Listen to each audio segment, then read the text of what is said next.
Sí, muy buenos días. Muchas gracias a Eliana y a Luis por la invitación.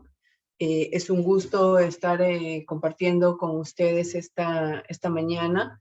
Eh, Voy a ver si puedo compartir mi presentación. A ver, ahora sí. No sé si se ve bien.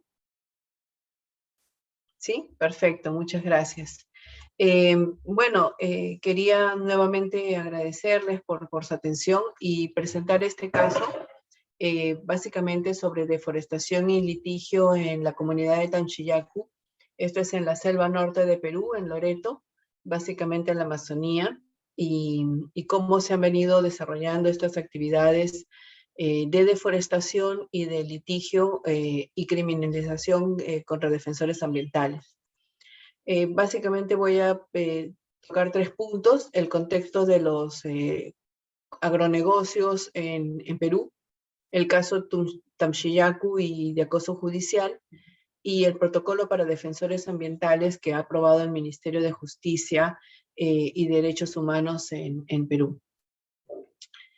Bueno, básicamente lo que nosotros tenemos es una política de promoción de monocultivos agroindustriales eh, que data desde casi los años 90, y que tiene un carácter multisectorial y ha sido impulsada por varios sectores, desde el Ministerio de Agricultura, la producción, energía y minas, algunas agencias del Estado, en el marco también de los proyectos de desarrollo alternativo contra los cultivos ilícitos de coca, las corporaciones financieras y también algunos organismos internacionales han promovido la idea de sembrar grandes áreas de cultivos de palma aceitera o de otros cultivos agroindustriales o agroenergéticos, tanto para la producción de biocombustibles como para la producción de aceites para consumo humano. Es en este contexto, y siguiendo tal vez un poco las experiencias brasileras de la autonomía energética con la caña de azúcar y con la soya u otros cultivos, monocultivos, que han generado grandes deforestaciones tanto en Argentina, en Brasil, en Rondonia, en otras partes del mundo, también en Asia, en Malasia, en Indonesia. Es que esta política de monocultivos agroindustriales, que viene siendo promovida desde los altos niveles del gobierno, ha generado incentivos económicos para poder ingresar a las áreas de bosques primarios y producir grandes deforestaciones, ¿no? Es así que en el año 2010 el Ministerio de Agricultura pretendía adjudicar 1,5 millones de hectáreas de bosques tropicales de cultivos de palma, sin contar con una adecuada regulación y estándares de calidad ambiental, social, estudios de suelos detallados, una base cartográfica y catastral de las áreas deforestadas, porque sin duda hay áreas deforestadas en Perú, pero no necesariamente en grandes bloques y tampoco están vacías, ¿no? Muchas de las áreas deforestadas están ocupadas por poblaciones o también son parte de los cultivos ilícitos que no necesariamente crecen en las mismas zonas donde crece la palma aceitera. Y entonces es en el marco de esta política de promoción de monocultivos desde el Estado y impulsada por algunas agencias de cooperación, que al 2020 tenemos que entre el 2001 y los últimos 20 años se han producido una deforestación de más de 2,433,000 hectáreas, ¿no? Como pueden ver en este mapa, la deforestación se concentra en la selva central, se concentra en las regiones de Ucayali y también se ha ido expandiendo hacia la costa norte, hacia las zonas de Loreto y lo que era tradicionalmente las zonas productoras de coca. Madre de Dios también por el tema de la minería ilegal y también las carreteras. De estos 2 millones, actualmente se encuentran 100,000 hectáreas instaladas de palma aceitera. Entre otros, hay otros cultivos agroindustriales como el cacao y el café, entre otros, que también han generado deforestación, pero cabe resaltar que ninguna de estas plantaciones o proyectos agroindustriales instalados hasta el día de hoy de ningún monocultivo ha sido instalado bajo las normas ambientales o aprobado bajo las normas ambientales o las normas forestales. Básicamente porque o son muy antiguos o se instalan de manera informal y no se han adecuado a esta normatividad relacionada al cambio de uso por un lado y a los estudios de impacto ambiental por otro. Y es así como llegamos al caso Tamchiyacu. En el año 2010 llega a Perú un consorcio empresarial creado en paraísos fiscales, en Gran Caimán, en Islas Vírgenes, de capitales asiáticos y europeos. Y llegan a Perú y constituyen un conjunto de más de 30 empresas pequeñas a través de estudios de abogados en Lima, que empiezan a solicitar áreas a los gobiernos regionales de Loreto y de Ucayali para poder juntar y adjudicarse grandes extensiones de terreno. Inicialmente lo que pretendían era establecer plantaciones de 200.000, 300.000 hectáreas de palma aceitera y de cacao en Loreto. En el año 2013 se produce la primera deforestación de aproximadamente unas 1.500 hectáreas a Talarraza. Esta empresa compra los predios de los agricultores a 50 soles la hectárea, que es más o menos unos $20. $20 la hectárea con bosque, ¿no? La propiedad de la tierra, el bosque, el agua, todo, y genera esta Talarraza sin contar con autorizaciones de cambio de uso, ni con estudios de impacto ambiental, ni con ningún tipo de autorización, ¿no? Estos eran bosques primarios de alto valor de conservación, como pueden ver en las imágenes, y ya hacia el 2020 ya tenemos más de 3.000 hectáreas de bosques deforestados para monocultivos de cacao, y siguen abriendo carreteras y siguen abriendo áreas, comprando predios donde puedan expandir esta plantación. Así es como ha quedado Tamchiyacu actualmente, ¿no? Básicamente no solamente se ha producido la talarraza completa, sino que han levantado el suelo, ¿no? Han pasado la maquinaria por las quebradas, han destruido las quebradas y no sabemos si es que están haciendo minería no metálica, pero como pueden ver han compactado el suelo y obviamente en este suelo, en estas arenas blancas con arcillas, muy difícil que pueda crecer algo, ¿no? Tampoco se tiene información respecto a los más de 600.000, se han calculado, metros cúbicos de madera comercial que habría salido de estas zonas de la deforestada, sin considerar el tema de biomasa y de emisiones de gases de efecto invernadero, ¿no? Solamente en madera comercial, en el volumen, se estiman unos 600.000 metros cúbicos que desaparecieron en el aire, ¿no? Es un truco de magia que no sabemos cómo se ha producido.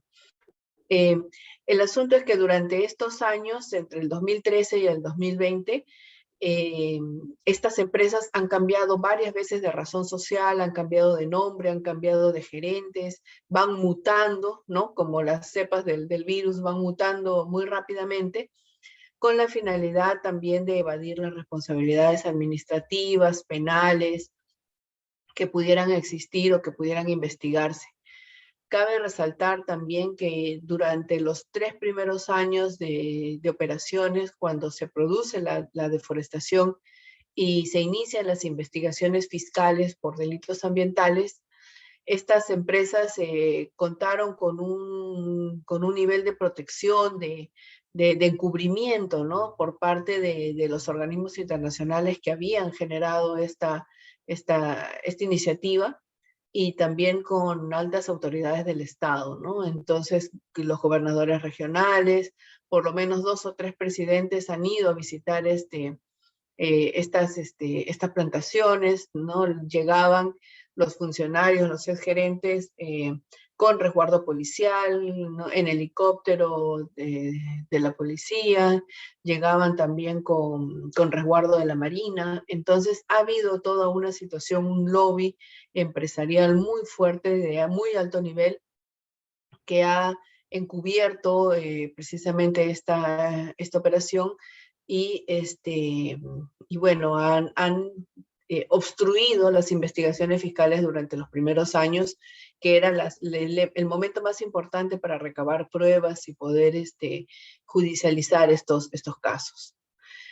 A raíz de estos eventos, nosotros nos interesamos en el tema de Palma, básicamente porque de manera paralela a cómo cuando se producen estas deforestaciones, se estaba debatiendo la nueva ley forestal, la 29763, y había una iniciativa de parte de algunos gremios de palmicultores de incorporar la palma aceitera como una plantación forestal, ¿no? Entonces, obviamente nosotros nos opusimos a esa iniciativa porque genera tráfico de tierras, deforestación, y la palma aceitera nunca ha sido un producto, una especie forestal, ¿no?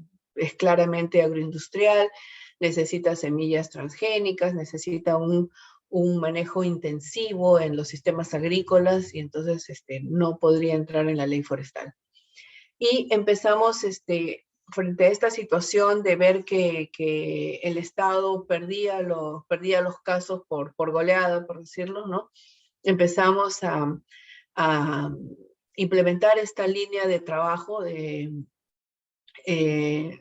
judicialización estratégica de algunos casos emblemáticos, y en esos procesos tenemos por delitos ambientales, por delitos de usurpación, procesos de amparo de derechos fundamentales, defensa legal también de ciudadanos indígenas y de los agricultores que habían sido estafados, o que habían agricultores que no habían querido vender sus tierras y entonces los empezaron a acosar, a llamar por teléfono, a amedrentar, ¿no? Un poco decirles, bueno, ya estás solo, nadie te va a defender, vende, ¿no? Vende tu tierra, ya perdiste, cosas así. Y era una situación sistemática, ¿no? Todos los días los llamaban, iban los abogados a sus pequeñas parcelas, a sus áreas, a pedirles que se dieran, ¿no? Ante la presión de la empresa, y frente a esa situación ellos también acudieron a solicitar respaldo legal, ¿no?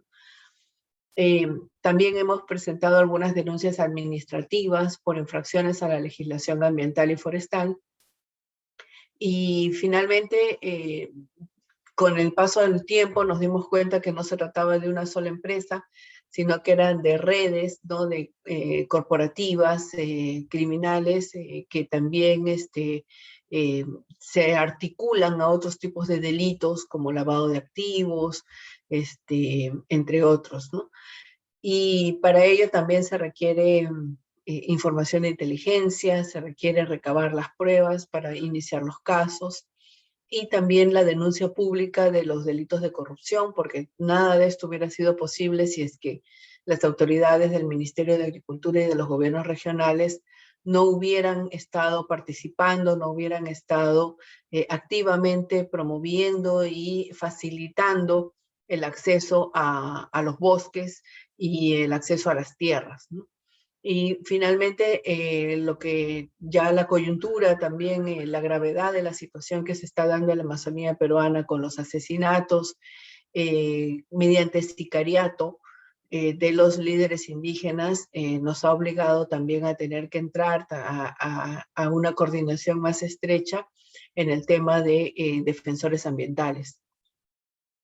A raíz de esto, bueno, tenemos esta situación en que se da una situación de criminalidad ambiental versus los defensores ambientales, en donde hay una lucha desigual y asimétrica, peligrosa y de largo plazo. Nosotros hemos participado en algunas diligencias con la Fiscalía, con la Policía, hemos visto cómo están entrando grupos armados a la Amazonía, columnas armadas, básicamente a justiciar líderes indígenas o agricultores, ¿no?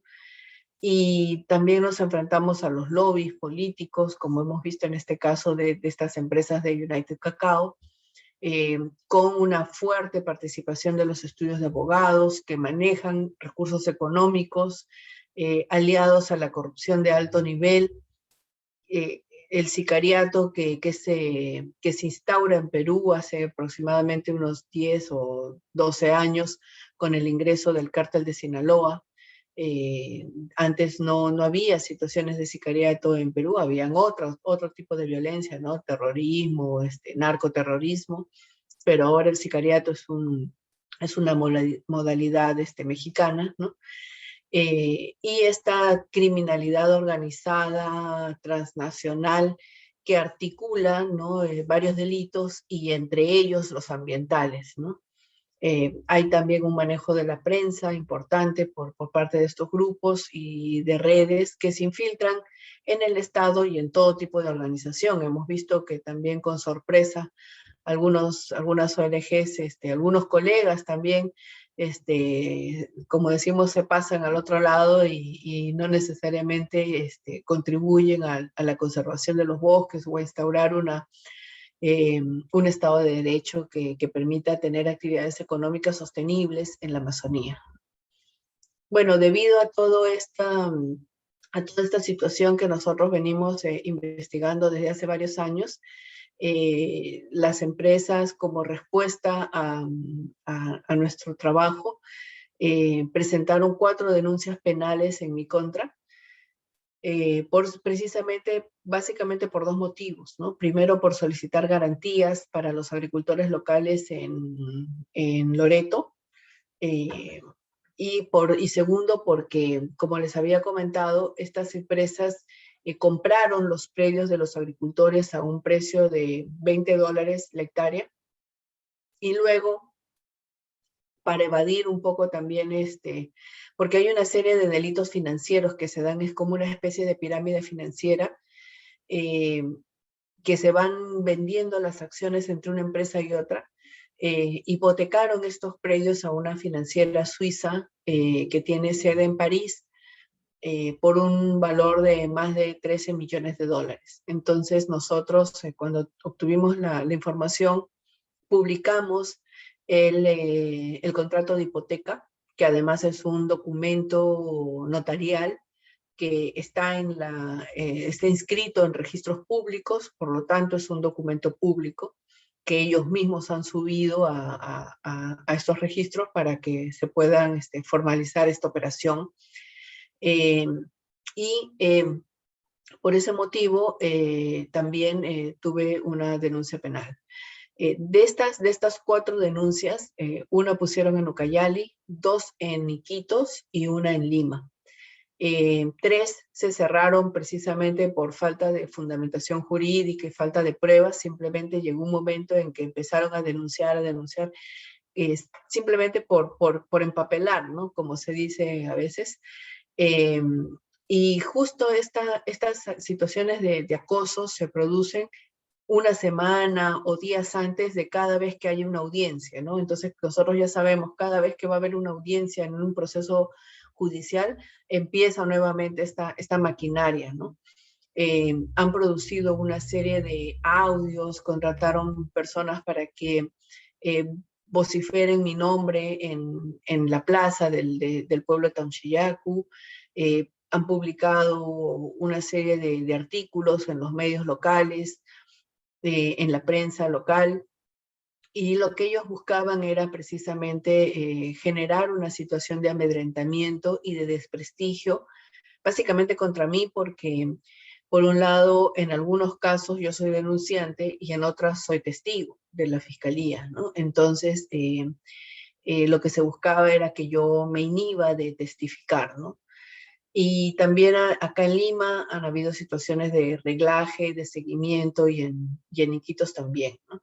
Entonces, bueno, toda esa información la pueden encontrar. Nosotros hemos abierto un banner en nuestra página web, ahí le hemos colgado todo, dijimos, bueno, en un momento no quise hacer pública el tema, pero cuando ya vimos que la situación estaba un poco más complicada, dijimos, bueno, vamos a subir todo y que se sepa todo de una vez, ¿no? Y transparentar un poco estos mecanismos, cómo se vienen dando esta situación, porque si bien es cierto, hay una situación de acoso en mi contra, en el caso de las poblaciones que están en las regiones o en el campo, la situación es de mayor riesgo, ¿no? Entonces ahí sí van y no te acosan ni te llaman, sino te meten un balazo, ¿no? De frente. Y bueno, la última denuncia que pusieron acá en Lima, que es más fácil también para ellos manejar los sistemas, a veces de corrupción que hay en el Poder Judicial, eh, obtuvieron una primera sentencia en primera instancia. Eh, Me sentenciaron a 2 años supongo que es 2 años de pena privativa de la libertad, pero en realidad es un año, no entiendo muy bien cómo funciona eso, pero es un año de prisión suspendida, ¿no? Y una multa de 100.000 soles, básicamente por publicar el tema de la hipoteca, ¿no? El tema de la hipoteca. Eh, Nosotros hemos apelado esta decisión y actualmente la sentencia está suspendida hasta que se resuelva la apelación, pero ya han pasado casi un mes y medio, y todavía no nos asignan sala, entonces supongo que estaremos un año más en proceso de litigio. Igual nosotros seguimos trabajando, estamos tranquilos y con la convicción de continuar en estos temas, ¿no? Y es en este contexto que también durante el año 2020 se han producido el asesinato de 7 líderes indígenas en la Amazonía peruana, básicamente por grupos de narcotraficantes que invaden las tierras de las comunidades nativas. Eh, Muchos de estos comuneros saben por ejemplo, hay pozas de maceración o hay pistas de aterrizaje en sus tierras, y evitan acercarse, ¿no? a alguna parte, alguna sección de la comunidad, pero cuando ya la situación se torna insostenible, ¿no? Eh, Muchos de estos líderes están siendo asesinados precisamente por oponerse a estas invasiones de narcos, de cultivos ilícitos en sus territorios comunales. En el año 2017, el Ministerio de Justicia aprueba el Plan Nacional de Desarrollos Humanos, y es en este contexto de este Plan Nacional, de esta política, que en el 2019 se aprueba el protocolo para garantizar la protección de personas defensoras, ¿no? De derechos humanos y de defensores ambientales.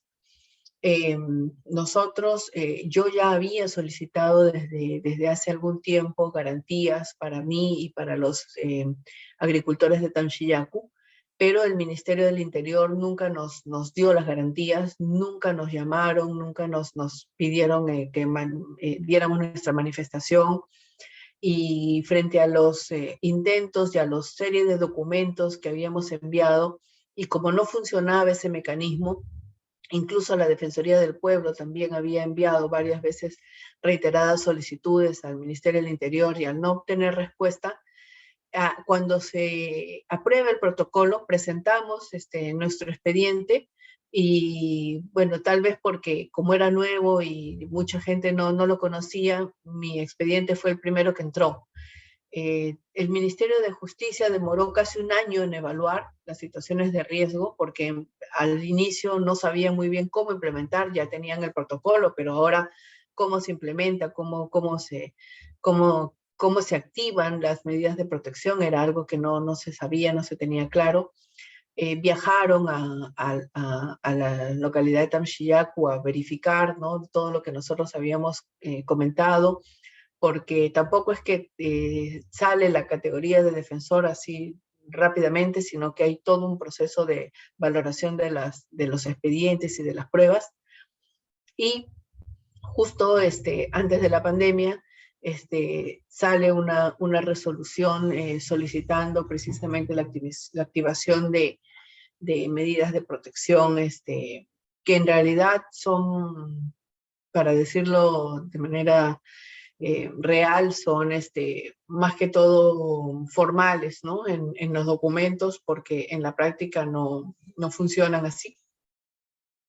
Y en el año 2020 ya se aprueban los lineamientos para el registro de situaciones de riesgo de personas de defensoras de derechos humanos, porque se venían produciendo ya, incrementando estos con el aislamiento y con la falta de control territorial de las autoridades en las regiones, se venía incrementando ya esta situación de acoso contra los defensores. Entonces el Ministerio de Justicia y la Defensoría tenían que tener una lista oficial, porque no existía un registro oficial, ni siquiera de los muertos, ¿no? De los asesinados.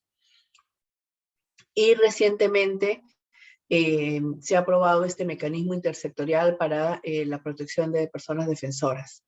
Básicamente porque el protocolo inicial que estaba en el ámbito del Ministerio de Justicia y Derechos Humanos era muy difícil de implementar si es que no se articulan con otros sectores, básicamente con la policía, con los gobiernos regionales, con el Ministerio del Interior, con el Ministerio de Agricultura, para el tema de titulación en el caso de las comunidades indígenas. Y bueno, era una necesidad de ampliar los alcances y la vinculancia que tenía ese instrumento jurídico a otras instituciones del Estado, porque no había dado resultado y no estaba siendo efectivo, ¿no? A pesar de que muchas personas habían presentado sus solicitudes de activación de medidas de protección, de alerta temprana, igual los estaban asesinando y el Estado no respondía ni tarde ni nunca, ¿no? Entonces, lo que se busca, entiendo, para el Ministerio de Justicia es tener una política para defensores, ¿no? Y bueno, actualmente lo que tienen implementado son 6, alertas tempranas, ¿no? Para 6 defensores indígenas, defensores ambientales, comunidades campesinas, defensores de mujeres, también hay, ¿no? Temas de género y de denuncias de corrupción, ¿no? Y la limitación era precisamente este carácter sectorial que no le permitía una adecuada implementación. Entre las medidas de protección que establece este nuevo protocolo multisectorial está la asistencia legal, ¿no? Mediante la defensa pública, las declaraciones públicas de apoyo, visitas a las zonas de riesgo, extracción en el caso de que haya algún riesgo de que tengan que sacar a una comunidad o una familia o un líder indígena de su zona y traerlo a una zona segura, custodia policial, patrullajes, entre otros, ¿no? Entonces, entiendo que en este momento este nuevo instrumento tiene aproximadamente recién y medio de aprobado se están trabajando estos mecanismos de coordinación para su implementación de manera inmediata en campo, ¿no? Porque, bueno, también es cierto que tenemos una coyuntura nacional un poco complicada porque este gobierno está de salida, entonces no hay presupuesto, ya como que están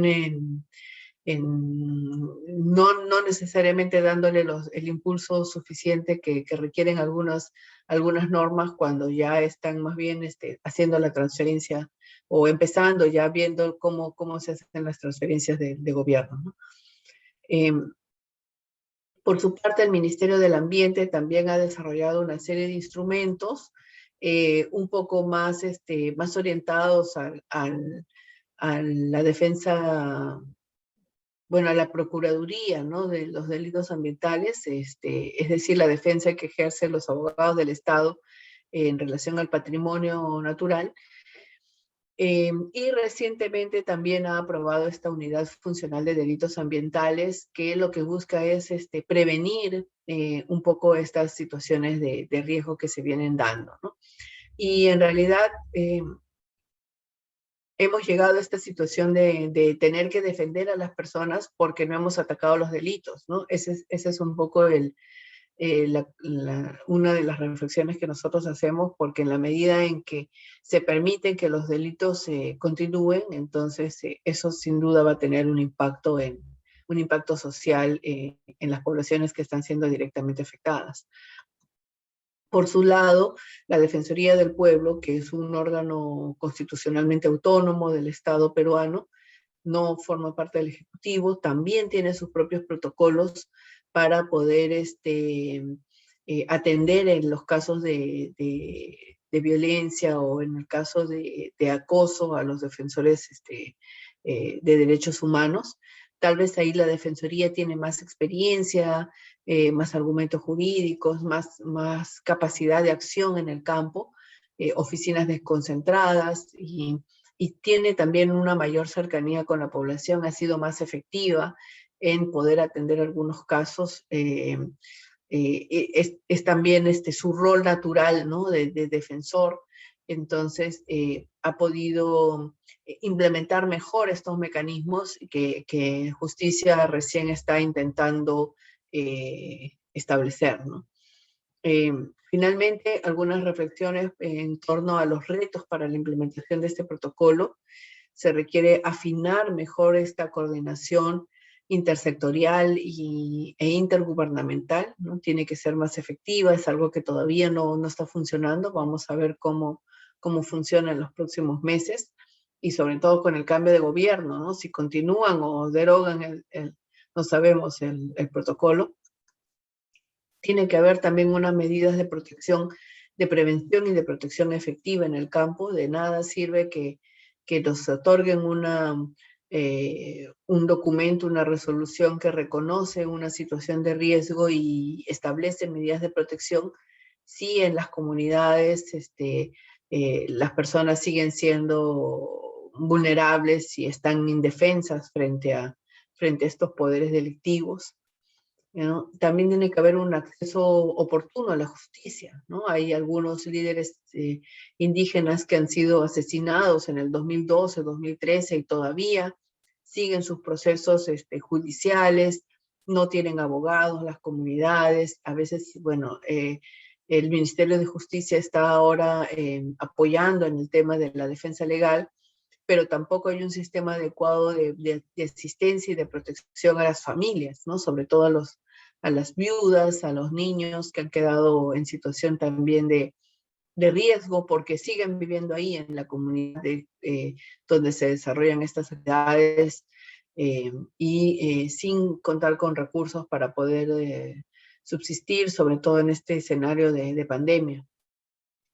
También se requieren reformas normativas, no un paquete de reformas, no solamente un decreto, sino un paquete de reformas que permitan precisamente al Estado atender de manera rápida, oportuna, preventiva y evitar estos asesinatos que se vienen dando, y un combate efectivo de los delitos, porque de nada sirve es como que nosotros todos entremos en cuarentena y defendemos a los defensores y la actividad criminal continúa sin que nadie la detenga, ¿no?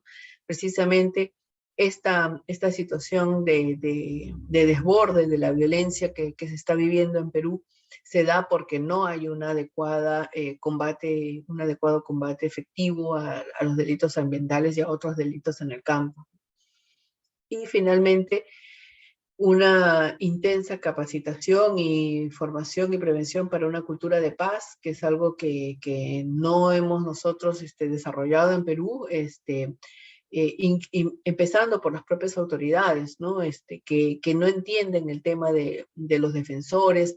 Hay una especie de prejuicio contra los defensores, hay unos actores políticos, ¿no? Que por ejemplo en Perú se opusieron a la ratificación del Acuerdo de Escazú, diciendo que los defensores ambientales eran una serie de revoltosos, que estaban en contra del desarrollo, que el Perú iba a perder la soberanía sobre sus recursos, y una serie falacias, ¿no?, que se vienen promoviendo precisamente para criminalizar y desacreditar esta labor que realizan los defensores ambientales o los líderes indígenas en sus comunidades frente al impacto de las actividades económicas formales e ilegales, ¿no?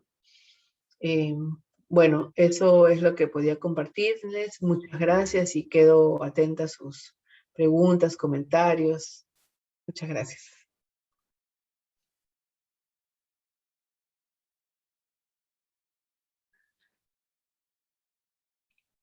Muchas gracias, Lucila. En verdad, muy interesante todo lo que nos comentas ahora, y también eh, tratar me parece súper valioso poder compartir no solamente la experiencia, sino también la fuerza y el ímpetu con el que realmente uno tiene que responder frente a estos casos, ¿no? Es realmente,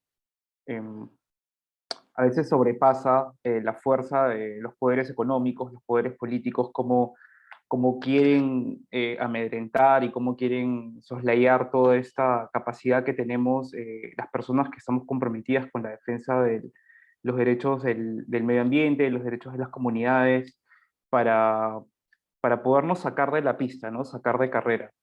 Efectivamente, hay toda una serie de temas que se cruzan de forma paralela, eh, y que merecen una atención especial.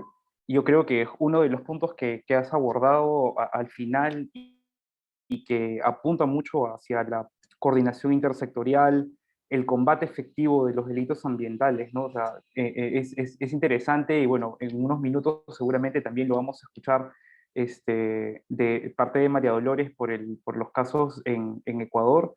Por lo menos en la Fiscalía Ambiental, en la Fiscalía Especializada de Medio Ambiente en el Perú, los casos desbordan, ¿no? Y desbordan de una manera incontenible. La Fiscalía obviamente no tiene recursos ilimitados, no tiene la cantidad de personas que uno quisiera para resolver los casos, ¿no? Y sin embargo, muchas concesionarios forestales o titulares de ACPs y personas que estamos involucradas en la conservación y desarrollo sostenible del medio ambiente, a veces nos vemos obligados también, ¿no? Es parte de nuestras obligaciones acudir a la Fiscalía Ambiental.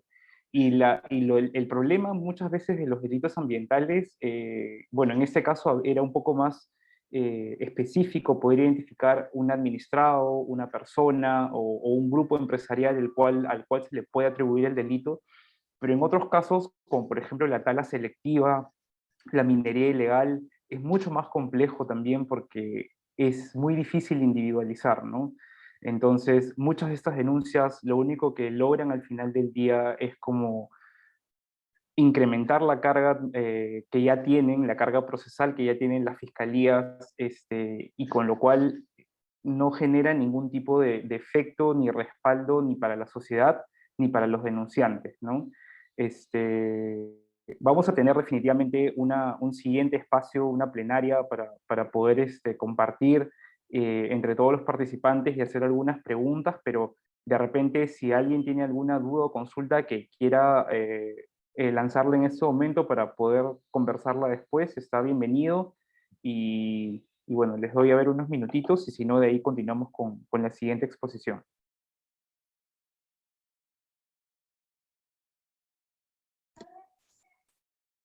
Yo tenía una pregunta, Luis, si es que me permites, para Lucila. Por supuesto, dale. Hola, Lucila, que estaba escuchándote con mucha atención y en realidad es inspirador tu trabajo y la fuerza con la que has afrontado esta defensa, en realidad es admirable. Entonces, primero felicitarte por tu incansable trabajo, extenderte desde Ecuador nuestro apoyo. Y la pregunta, o sea, a ver, si es que a mí me contaran el mecanismo viviendo en Ecuador, diría, es un mecanismo innovador, es un mecanismo interesante, es un mecanismo incluso que podría replicarse en otros países. Nosotros en Ecuador no contamos con un mecanismo de protección de defensores de la naturaleza tan avanzado como el que aparentemente ha tratado de crear Perú. Sin embargo, en la práctica esos mecanismos, como tú mismo nos cuentas, terminan resultando deficientes a la hora de efectivamente garantizarles una protección adecuada, pero el Estado, un poco incluso a nivel internacional, queda bien librado, presentan esto a nivel internacional, quedan súper bien, pero a nivel interno la situación de ustedes defensores sigue siendo prácticamente la misma. Entonces, a la luz de esto, mi pregunta sería, eh, ¿qué, qué comentarios, si es que hay alguno, han dado desde el sistema interamericano o del sistema de Naciones Unidas a este mecanismo? Y en tu caso particular, si es que se han adoptado algunas medidas en el plano internacional para asegurar que tú puedas seguir ejerciendo tu derecho a la defensa de derechos humanos de manera adecuada. Solo eso, muchas gracias.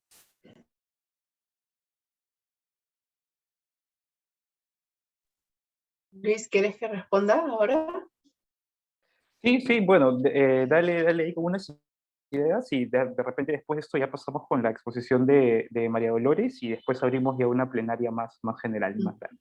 Gracias. Sí, bueno, sí, muchas gracias, María Dolores, por el comentario y la pregunta. Es muy importante porque en mi caso, por ejemplo, yo he recibido del Ministerio de Justicia apoyo en la parte de defensa legal en los casos de Loreto. En los casos de Loreto, como por el tema de la pandemia no podíamos viajar, entonces ellos asignaron un defensor del Ministerio de Justicia para que se apersonara a la Fiscalía y pudiera darle seguimiento a los casos en Loreto. Pero en el caso en Lima, no. En el caso de Lima no se han pronunciado, no han dicho absolutamente nada. Han participado en las audiencias como observador, pero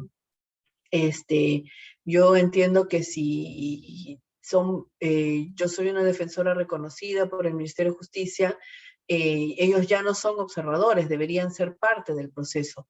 Sin embargo, no, ahí se configura un problema legal que tal vez ustedes como abogados pueden ilustrarnos mejor, porque ellos no podían tener una defensa compartida entre el Estado y mi abogado privado, ¿no? Por otro lado, también cuando se produce o cuando se apersona, o mejor dicho, participa el Ministerio de Justicia de las audiencias, ya es en la etapa final, cuando ya era para la sentencia, entonces tampoco a mí me conviene cambiar de abogado a último minuto, ¿no? Y sobre todo por un abogado del Estado que no conoce el caso, que no conoce el tema, y que no iba a tener el tiempo para leer todo el expediente. Y por otro lado, también nosotros trabajamos en la ONG con cooperación europea, alemana, y en ningún momento la cooperación ha cubierto los gastos de mi defensa legal, ¿no? La defensa legal la he tenido que asumir yo, porque ningún proyecto te dice, bueno, si te denuncian como parte de las actividades del proyecto, nosotros te pagamos la defensa. Eso no ocurre, ¿no?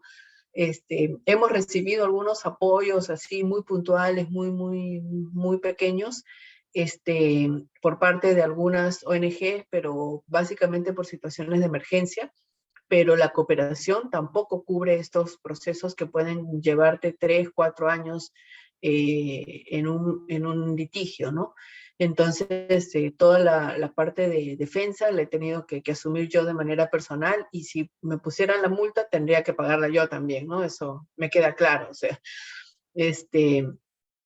Y por otro lado, en el caso de los organismos internacionales, nosotros no podemos todavía apelar a un organismo internacional porque mientras no se agoten las instancias en Perú, estamos todavía un poco atrapados ahí.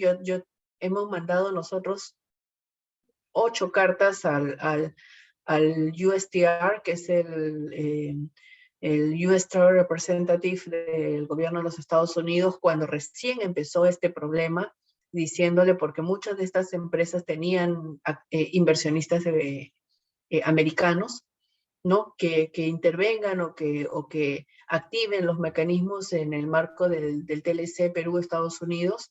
Nunca nos respondieron.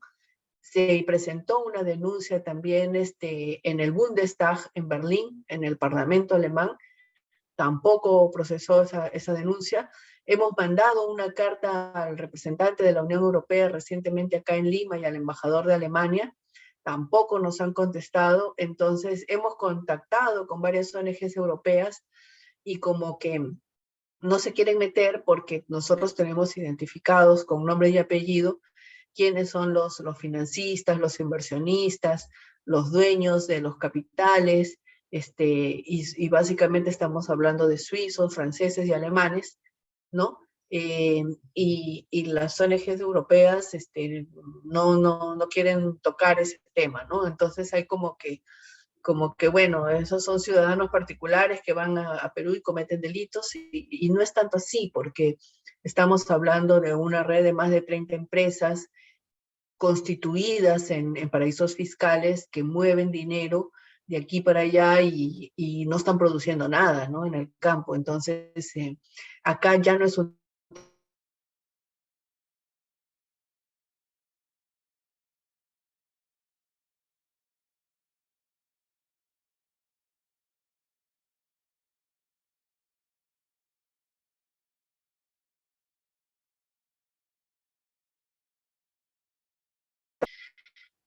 yo creo que no lo han logrado, ¿no? Nosotros vamos a continuar, ¿no? En este proceso.